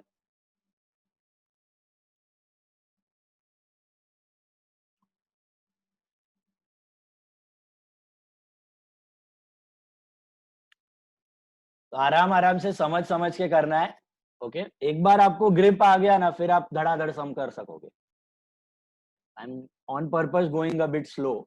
Okay, so you have to understand, आराम से एक एक entry detail में समझ जाओ, स्पीड अपने आप बढ़ जाएगी, कोई प्रॉब्लम नहीं है। एक सर बार अगर इंसॉल्वेंसी होता है तो पार्टनर्स घर से लाते हैं ना पैसा? इंसॉल्वेंसी होता नहीं, इंसॉल्वेंसी में तो घर से नहीं ला पाते, यहाँ पर इंसॉल्वेंसी नहीं है, ये तो सॉल्वेंट है, तो यहाँ घर से ला सकता है पैसा। मतलब यू आर सेइंग कि अगर कैपिटल में डेबिट बैलेंस होता तो that's what you are asking. I think capital में अगर डेबिट बैलेंस होता तो बाय बैंक पैसा आ जाएगा घर से, इंसॉल्वेंसी में नहीं है। इंटरेस्ट केसेस होता है, मतलब अभी ये पार्टनर्स लोन था तो वैसे हम लोग फाइनल अकाउंट्स में करते थे जैसे 6% 6% इंटरेस्ट। नहीं लोगे, क्यों नहीं लोगे, बता सकते हो रीजन मेरे को इसका? बिजनेस बंद हो रहा है ना। नहीं नहीं, लेकिन आपको कब भी डिसॉल्यूशन कब हो रहा है? On the End date of of the final accounts. तो फाइनल अकाउंट्स के दिन पे उसको मिल गया रहेगा ना तब तक का इंटरेस्ट 6%, तो इसलिए अभी हाँ। देने की जरूरत नहीं है। सेम जो एडमिशन रिटायरमेंट में भी हम लोग नहीं करते थे, याद है, 6% कभी भी कैलकुलेट, क्योंकि वो सर, बैलेंस तो- शीट के डेट पे होता था कि अगले दिन के तक का तो सब मिल चुका है उसको। सर तो फिर जो कमिश्नर हो रहेगा वो भी नहीं ना, कमीशन भी कुछ नहीं, क्योंकि बैलेंस शीट के डेट पे हो रहा है, ये सब लफड़ा खाली डेथ में होता था, कि अच्छा। डेथ बीच में होती थी। हाँ। Commission, salary, interest on capital, interest on drawings, क्योंकि वो बीच में होता था। बाकी सब तो फाइनल अकाउंट के डेट पर ही था, उस दिन तक का सब कुछ रेडी था, सब कुछ दे दिया। चलो, जर्नल ड्रॉ किया सबने? ओके, ऑर्डर सेम फॉलो करना है जो ऑर्डर में आपने लेजर बनाया। ओके, फर्स्ट एंट्री ध्यान से सुनना, first entry empty the balance sheet का। मेरे को बताओ, will you have any entry for balance of capital? No. उसके बाद आपने रिजर्व फंड किया, ये आपका फर्स्ट एंट्री होगा। No. Tell me the entry for reserve fund, क्या होगी? बोलो। Reserve fund to Y X reserve capital fund to to Y X cap to Y cap, reserve fund to X capital to Y capital, right down. Reserve fund to X capital to Y capital, reserve fund to capital to Y capital 844, 8,000, 4,000, 4,000 being reserve fund distributed to partners capital, being reserve fund distributed to partners capital। Sir इसमें कोई prepaid expense नहीं आ सकता? आ Prepaid सकता है balance sheet में, अच्छा asset के जैसा डाल देने का, एसेट में अच्छा। रियलाइज नहीं होएगा, कुछ पैसा नहीं आएगा उसका, छोड़ देने का। Reserve fund, okay, by reserve fund account, that is reserve fund to X cap to Y cap being reserve fund distributed to partners capital। Okay, उसके बाद हमने बैलेंस लिखा, लोन में बैलेंस लिखा, बैंक में, उसका कोई एंट्री आएगा? नहीं आएगा। फिर ये बिग जर्नल एंट्री जो हमने रियलाइजेशन में ट्रांसफर किया, ये वाली। Okay, entry number 2, what will be this entry? Remember, all accounts are separate. Okay, पूरा बड़ा जर्नल एंट्री आएगा, क्या आएगा सुनो। Realisation account debit to building account, to machinery account, to furniture account, to debtors account, to stock account, to investment account, to commission receivable account। Amounts are there on the screen। Sir हम लोग direct sundry assets नहीं लिख सकते? Direct sundry assets लिखोगे ना तो पहले आपको ये एक और एंट्री करना पड़ेगा, building, machinery, furniture, debtor, stock, investment, commission receivable to sundry assets, sundry assets to ये सब, और फिर रियलाइजेशन टू सन्ड्री एसेट, ऐसा। Sundry asset to building, machinery, ये सब करना, वो सब मत करो, डायरेक्टली ये एंट्री करो, ठीक है? Sir, बोलो। I'm leaving. It's 9. हाँ, 2 एंट्रीज लिख के जाओ ना अभी, क्या 10 मिनट में क्या फर्क पड़ेगा? अरे सर मार्केटिंग का है, वरना मैं नहीं अरे बोलती 10 मिनट है यार, थियरी चैप्टर है, कम ऑन। 10 मिनट्स में व्हाट इज, ये इंपॉर्टेंट है, तुमको जर्नल ही पूछता है बोर्ड्स में, कम ऑन। 10 मिनट का काम है खाली, वो वैसे भी पूरा अटेंडेंस नहीं है, मिनट्स के ऊपर लेता है, नेटवर्क इशू बोल देना 10। Realisation, this is very, come on. Realisation account debit to building account, to machinery, to furniture, to debtor, to stock, to investment, to commission receivable। okay, realization to building, to machine, to furniture, to debtor, to stock, to investment, to commission receivable, total is 85,800। Individual amounts are there, narration लिखना being sundry assets transfer to realization, narration में लिख सकते हैं। Account सब individual, big journal entry, याद रखना इसका नाम ही बिग जर्नल एंट्री है। Okay, being sundry assets transfer to realisation, being sundry assets transfer to realisation, being sundry assets transfer to realisation. Entry number 3 is RDD, या RDD का separate entry है। Entry number 3 is RDD. Always pass a separate entry for reserves because they are not your normal liability. क्या होगा RDD का entry बता सकते हो? RDD to realization. RDD to realization 800. RDD to realization 800 being RDD transferred to realization. Being RDD transferred to realization. Sir dissolution में हमेशा laser और journal दोनों कंबाइन रहता है? नहीं, मोस्टली जर्नल पूछता है। RDD to realization being RDD sir तो transferred उसके to पहले हम लोग realization. को लेजर प्रिपेयर करना तो ही सर लेजर पड़ेगा। करना पड़ेगा पहले। रफ में प्रॉफिट लॉस सब सेटलमेंट के लिए करना पड़ेगा rough. RDD to realization being RDD transfer to realization.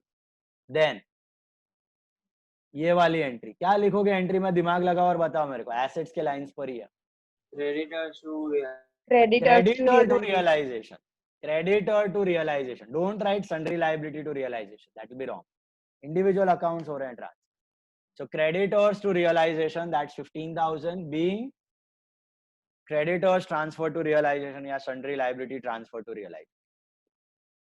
Creditors to realization 15,000 being creditors transfer to realization या sundry liability transfer to realization.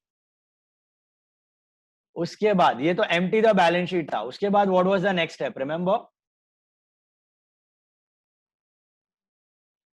Sale of asset किया था ना हमने। क्या एंट्री करोगे इसकी? What will be the next journal entry? Can you tell me? Bank to realization. Bank to realization 51,500. Bank to realization account 51,500. Bank to realization account 51,500. Bank to realization account 51,500. Sir तो इसमें individual क्यों नहीं लिखा? इसमें individual क्यों नहीं लिखा? क्योंकि ऑलरेडी इंडिविजुअल अकाउंट बंद होकर रियलाइजेशन में जा चुके हैं। Now assets and liabilities are no more in existence. सभी एसेट में तुमने लिखा है ना by realisation, by realisation, by real, तो एसेट तो है ही नहीं अभी अकाउंट बुक्स में। एसेट अकाउंट चला गया, वो चला जाने की एंट्री थी पहली बड़ी जर्नल एंट्री, एसेट्स को ट्रांसफर करने की एंट्री थी। Okay, now assets are no more in existence, now every asset liability के लिए we have to use realisation. तो मस्ट मतलब उसका पहला एंट्री रियलाइजेशन टू एसेट्स और बाद में दूसरा bank assets to realisation. Bank to realisation. Bank to realisation. Suppose तुमने मशीन ट्रांसफर किया तो realisation to machine and bank to realisation. Furniture transfer किया तो realisation to furniture and bank to realisation. This bank to realisation is common for all. Narration में लिखना है being stock, debtor, machine, building realise. You can also write being sundry assets realise, simple. Being sundry assets realized.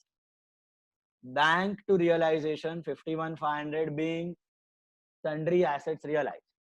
Being sundry assets realized. Then entry number 6 क्या होगा बता सकते हो देख के? टेक ओवर का एंट्री क्या होगा?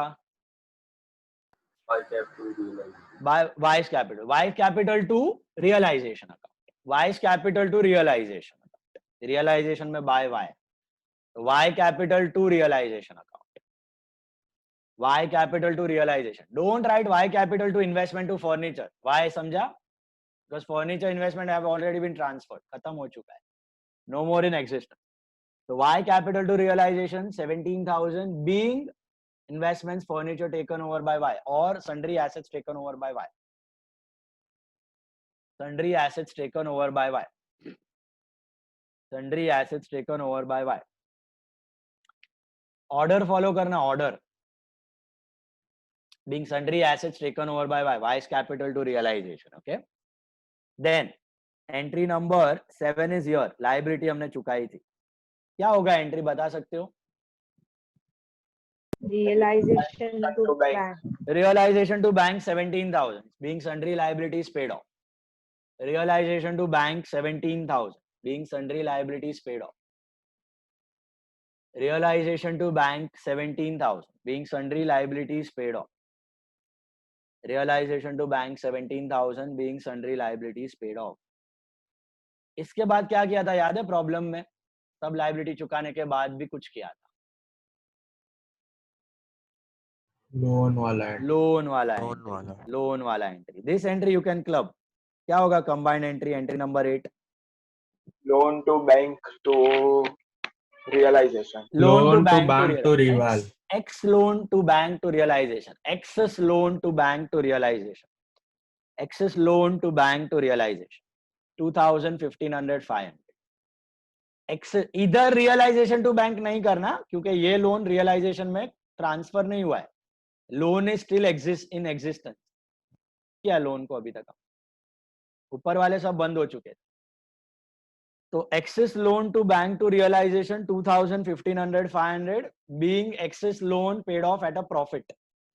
Being excess loan paid off at a profit. Or you can write being excess loan paid off at a discount. Being excess loan paid off at a discount. Being excess loan paid off at a profit या excess loan paid off at a discount. Business का फायदा हो गया 500. We have already recorded this 500 का entry. तो loan भी हो गया. उसके बाद what was the next entry? Remember? What is the next entry? Profit loss. Partners capital. Profit. तो क्या लिखोगे? X cap Y cap to realization. X capital Y capital to realization 9,918. X capital Y capital to realization 9,918. X capital Y capital to realization 9,918. Being loss on realization transferred to partners capital. Being loss on realization transferred to partners capital. Being loss on realization transferred to partners capital. That's your entry number 9. And the last one is this. This also you can club. Entry number 10. क्या होगा ये entry number 10 बता सकते हो? X capital Y capital to bank. X capital Y capital to bank. X capital Y capital to bank. Sorry. X capital Y capital to bank. कितना amounts? 35, 8 and 43. 35,000, 8,000, 43,000. X capital Y capital to bank.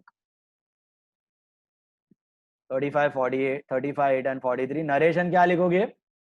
Being final settlement made. Simple. Being final settlement made. Being final settlement made. Being final settlement made. Okay. Surplus pay off किया है जो भी capital का surplus था.